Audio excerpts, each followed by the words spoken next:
Begin narration. So let's talk about creating in the oneness. All month we've been talking about co-creation, right? Co-creation. So co-creation is this idea that the individualization of God, all of you, all of me, is the highest consciousness, the way spirit expresses. The willingness and the power of spirit work together. I'm not here to just play and dance around and have fun. I'm here to open myself all the way, fully open, to allow spirit to work through me and bring it all together. As we let spirit in, as we recognize the inherent oneness of all life, we are no longer able to think about it as them and us. It changes us on the inside and we shift. The principle of oneness tells us that we are never separate. We never could be. And the law is the mechanism of creation. There is no separateness to be had. We are made of oneness. That's literally what we are made up of. It couldn't be any other way. The very intention of life is for us to all work together for the highest good. This is how God shows up. Spirit is always expressing. How? How is God expressing? It's expressing through us to bring life into form. That's how it works, right? It expresses through us. We are made of oneness. We are built for working together. And when we are operating from oneness, the options are truly limitless. You might not think that that's right. You might not think it's possible, but spirit itself is infinite. It's expressing as everything and everyone all of the time. The trees, the rocks, everything and everyone. There is no end to what it can create, but it can only create the good through us. Ernest Holmes said it like this: our belief sets the limit to our demonstration of a principle which of itself is without limit. It's ready to fill everything because it is infinite. It is infinite. Infinity is a hard thing to capture in our brains, right? I mean, we tend to perceive it as it's really a lot, because infinity is hard for us to fully capture. But truly, truly, when we tap into that truth of oneness that is built into each one of us, there are no limits. If you're having a hard time following this, or you're thinking, that's really cute, Leslie, she's got a lot of little catchphrases that she uses, and she does, but that's not really true for me. There's a limit. There's only so much to go around. If that's happening on the inside of you right now, I want you to notice where the limit is coming from. It's coming from the idea you're thinking. It's coming from a belief. It's coming from a memory or something you think you captured in your life and made a rule around. And here's the great thing about rules and beliefs and ideas. We are empowered to change them at any moment we decide to. At literally any moment we can say, you know what? I'm interested in playing with this idea of limitlessness. I'm interested in playing with this idea of absolute wholeness. Ideas can be changed. Principle never changes. Qualities of the divine never change. They're simply there, waiting for us to draw upon them and live more fully. And as we align our beliefs with the limitlessness of spirit, we become powerful co-creators. First for ourselves. We've had that experience, right? Something said here or read in a book around here or taught in a class shifted something in our consciousness to allow us to more fully partake of the good, and whoo, there's the new job, there's the new relationship, there's the not getting so upset when my relative says the thing. You know the thing. But here's the deal. The Centers for Spiritual Living Global Vision doesn't call us to only make those changes for ourselves. It invites us to take it deeper, to create those changes, to co-create a more peaceful, loving, beautiful life for everyone, for all beings. A world that works for everyone. It's not a world that works for people who think like me, or a world that works for everyone in my country, or a world that works for everyone that votes the way I do, or has the faith that I do, or wears the clothes that I do, or does or doesn't knit their own sweaters like I did this week.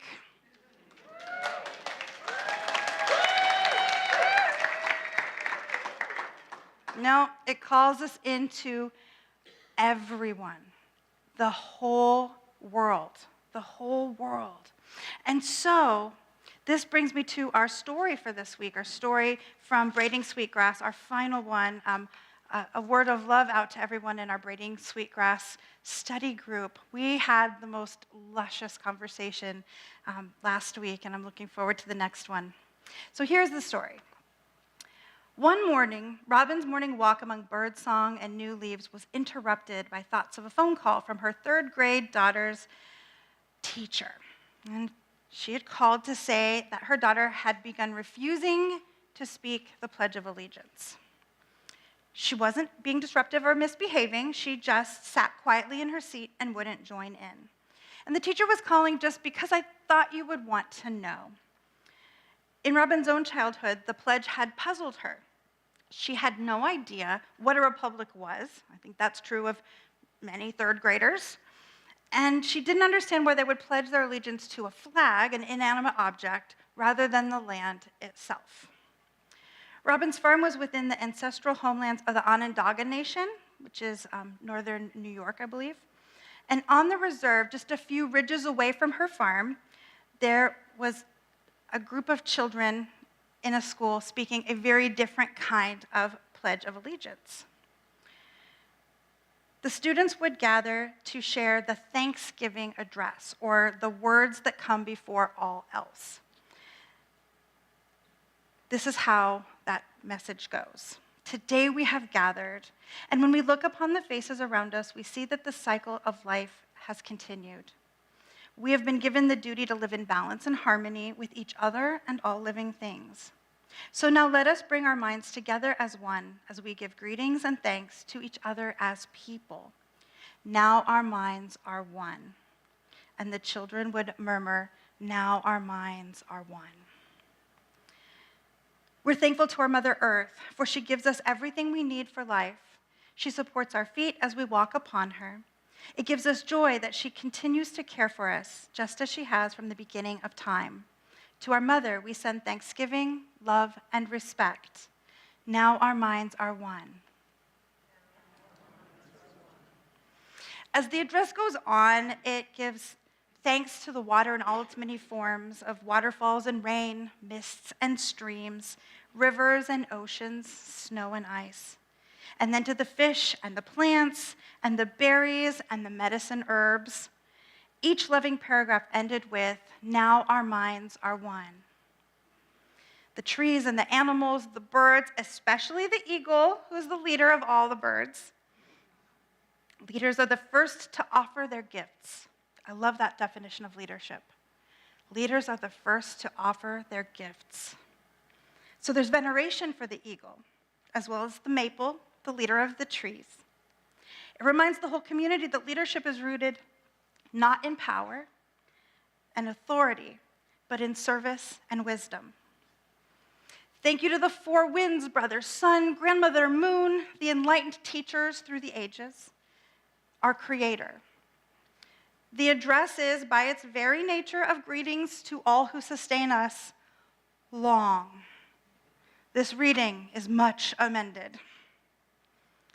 Part of its power surely rests in the time it takes to send greetings and thanks to so many. What would it be like to be raised in gratitude, to speak to the natural world as a member of the democracy of species? Each person, human or no, is bound together in a reciprocal relationship. The pledge ends. We have now arrived at the place where we end our words. Of all the things we have named, it is not our intention to leave anything out. If something was forgotten, we leave it to each individual to send such greetings and thanks in their own way. And now our minds are one. And now our minds are one.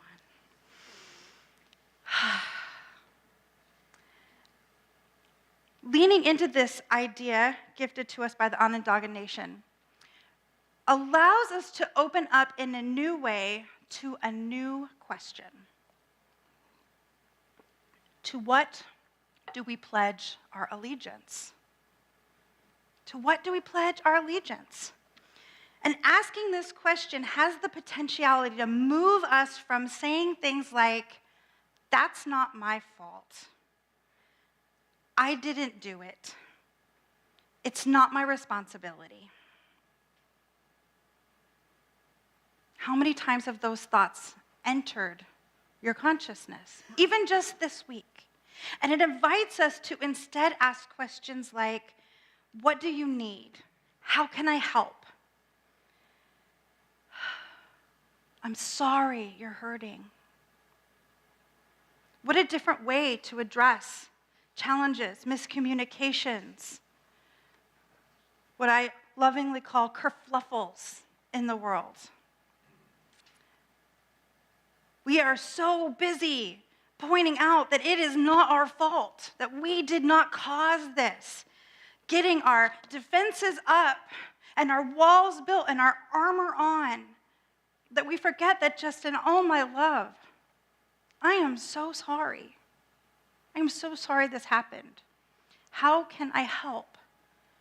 Heals far better than any really beautifully outlined resolution that we can fit onto a spreadsheet.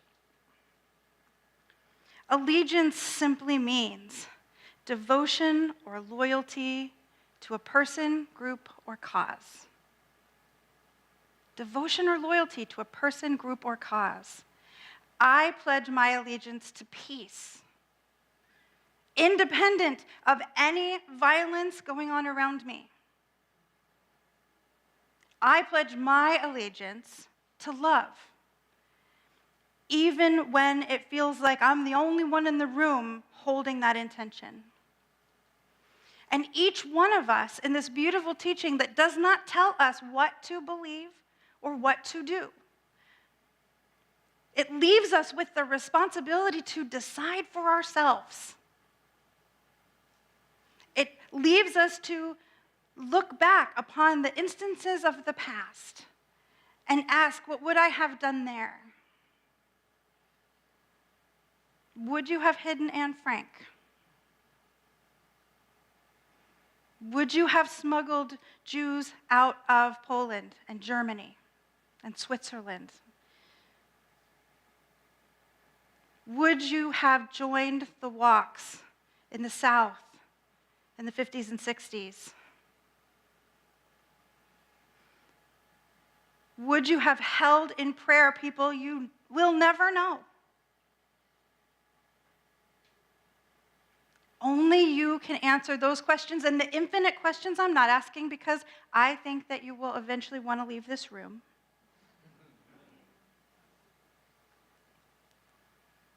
What do you pledge your allegiance to? Aligned devotion with the kinship of all life, which is what all of these talks have been pointing toward, all life.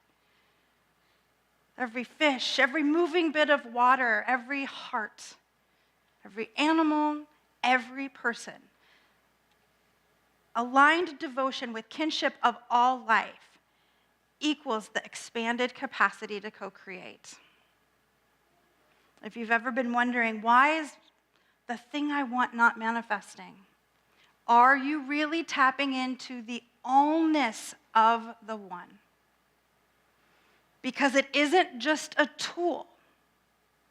It's an approach to life, an approach to your own worldview that calls you into a deeper expression of who you are meant to be. And if to you science of mind is a manifestation tool only, I invite you to read the book again. Because yes, Manifestation is a big part of science of mind, but it is not the only part. It's not even close to the most important part. What we seek is a deeper kind of unity, a transformation that gives us expanded opportunities to uplift, to heal, to support, to serve, to love, to be teaching spiritual living and living spiritual teaching everywhere we go in order to what? Reveal the power of love. If that's not what we're doing, what are we doing? And I know I am shouting at the choir, but sometimes I'm shouting at a quiet choir. And if you are whispering in your soul, it is time to speak up. If your prayers are mild or absent, it is time for you to pray up. If you are looking out for your little circle and failing to see the oceans of beloveds that are struggling, it is time for you to open up. This teaching is amazing. It's amazing. It has changed my life. It has changed your life. It has changed everyone in this room's lives in at least 100 ways. And it only changes the world if we take it out of this room and out of your rooms and out into how we be in the world. Take a breath. In our book, Braiding Sweetgrass, there is this beautiful quote that just hits me. There are some aches which Hazel can't assuage. For those, we need each other. For those, we need each other. We are powerful co-creators.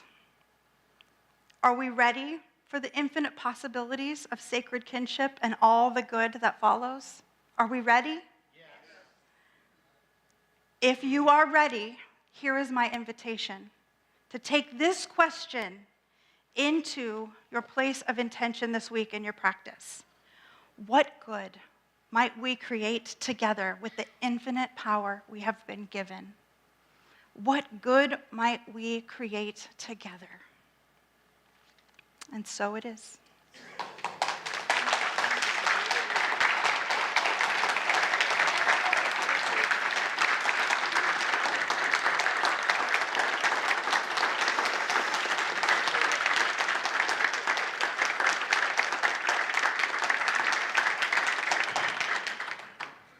So let us take that into some prayer, where all goodness begins.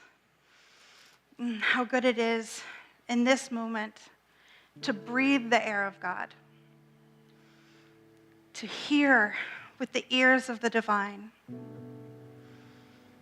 to feel with the consciousness that is the one.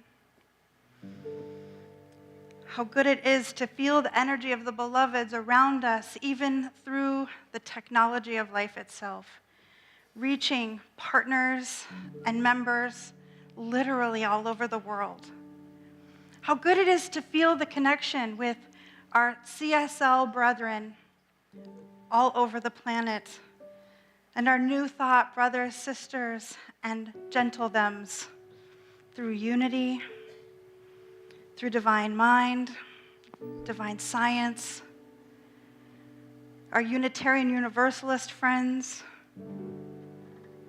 and everyone with a heart that says yes to more peace and love in the world.